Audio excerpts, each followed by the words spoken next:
Willie D Live. So anyway, our president,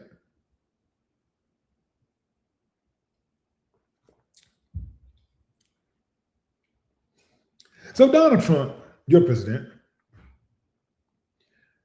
signed a bill regarding marijuana. He signed a bill to make marijuana not as druggy. I like that, not as druggy. While signing an executive order to reclassify the status of marijuana, on Thursday, Donald Trump struggled to stay awake in the Oval Office. This is not the first time. This is, at least a half a dozen times in the last month or so. All of this sleeping from an anti-woke president. It's insane. It's insane. How you anti-woke and your ass can't stay awake? You're always sleeping. Wow. So anyway, fam, this dude was at the Resolute desk and he was surrounded by medical professionals and military veterans, among others, but his neck still dropped with his eyes closing before he jerked awake. Check him out. I have standardized dosing. Any study that you do is comparing apples to pears. And we don't know the difference between botanicals and synthetics, and all of these questions we're now going to be able to answer. 5 administrations have promised to act on this issue. The Biden administration promised to do this, and the proposal began during the Biden administration. It got mired down in the chaos and inertia and disorganization of that.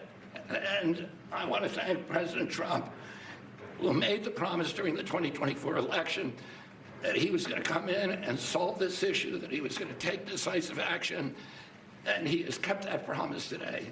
And so thank you, for President Trump, for your vision. And because of that, we will have answers very soon. This will finally allow us to study this issue and to answer these questions for the American people. Thank you.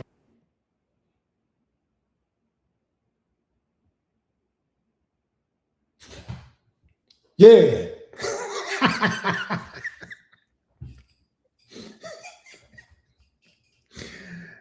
Family, how you gonna be the anti-woke president but can't keep your eyes open? Always sleeping on the job. This dude falls asleep on the job all the time. I don't recall Joe being that sleepy. Let me tell y'all something, fam. The damage from Trump's rhetoric, his behavior, is way deeper than financial, legal, or institutional. You know the greatest damage that he causes is with his manners. It ain't race. It ain't race. It ain't financial. It's not institutional. It's his manners.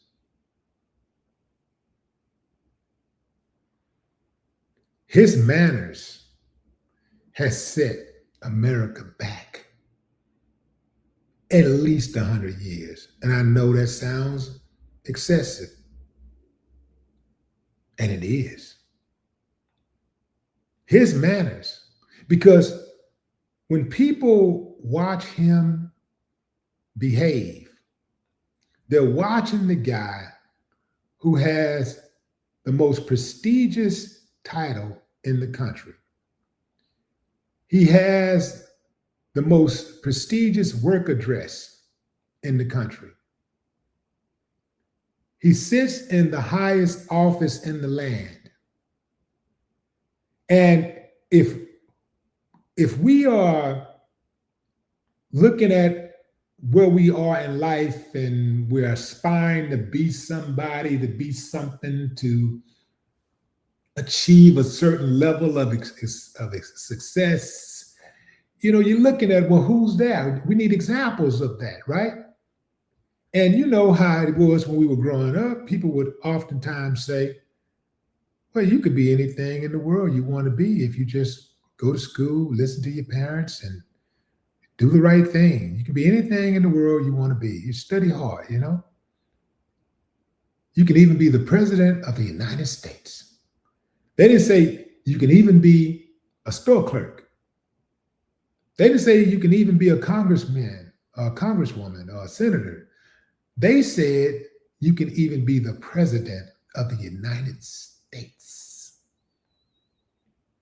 which implies that is the highest level, right? That is the most prestigious title. So when they see the president of the United States behaving like that, they go like, well, damn, if he can do it, I can do it. If he can have that type of attitude, if he can behave like that, if he can call people stupid all day, if he can say the B word, if he could say the P word, if he could joke about women's appearance, if he can joke about essaying a woman or a little girl, if he can talk about hanging his opponents, killing people that don't agree with him, then I can do the same thing and I can be president. And that's what I'm saying. That behavior has spread it throughout his cabinet. If you watch people in his cabinet, it's like they go out of their way to cuss and be mean and rude. And some of them don't even look natural when they do it. It seems like they're just doing it because they know Trump will probably get a kick out of it. So they just do it. Some of them don't even look natural doing it. But they do it because they know who their leader is. This is bad.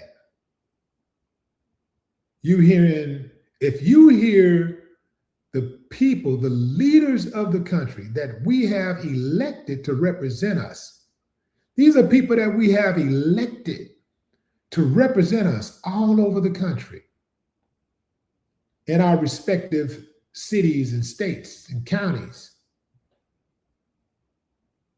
These are people we have elected.